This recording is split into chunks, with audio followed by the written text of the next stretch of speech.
ထုတ်နဲ့စားကောင်းနဲ့ငဖယ်စိမ့်ချက်လေးချက်ပြမယ်လိုက်ကြည့်ပေးကြအောင်နော်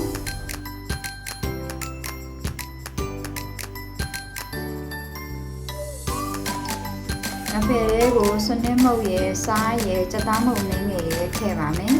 ငဖယ်လေးမညှိအောင်ဂျင်းတက်သွန်လူထောင်းထားတဲ့အရည်လေးလည်းညှစ်ထည့်မယ်ရှင်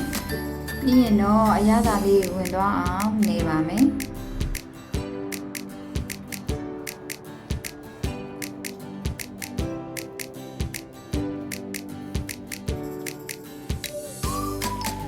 ငဖယ်ပေါက်တဲ့နေရာမှာငဖယ်လေးကပ်မသွားဘူးလက်မှာစီလေးနဲ့တုပ်ပြီးမှငဖယ်ပေါက်တာပိုအဆင်ပြေပါလိမ့်မယ်ငဖယ်လေးပေါက်တာတစ်ဖြည်းဖြည်းနဲ့ငဖယ်သားလေးမာလာပြီဆိုရင်တော့ကိုယ်စိတ်ချအရွယ်တော့လုံးလေးလုံးလို့ရပါပြီနော်ငဖယ်ချက်ကိုကျွတ်တော်အဖြူနေရောင်တင်မှုရောထောင်းထားတာလေးနဲ့ခင်းချင်းပြီးရေကိုစီတက်ပါမယ်ခင်းချင်းလေးဤသွားအောင်ရေနဲ့နဲ့ထည့်ပြီးအဖုံးလေးအုပ်ထားမယ်ရှင်ခင်းချင်းလေးလိမ့်သွားပြီဆိုရင်တော့အရသာအတွက်ကြက်သားမှုတ်ရင်စားရင်ငပြိုင်လေးနဲ့ထည့်ပါမယ်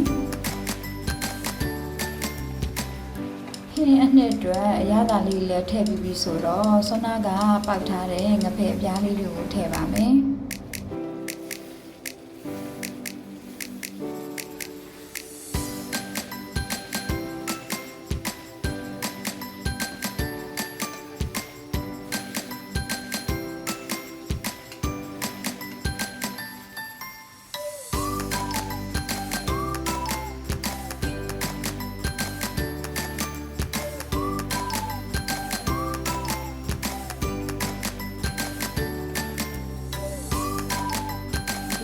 ငယ်ထည့်ပြီးအဖုံးလေးခဏအုပ်ပေးထားလိုက်မယ်ရှင်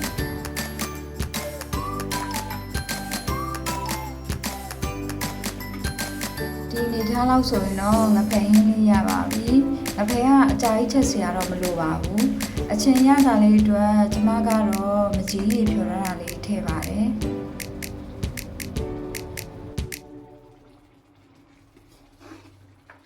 အချင်းမကြိုက်တဲ့သူဆိုရင်တော့မကြီးရေကမထည့်လဲရပါတယ်နော်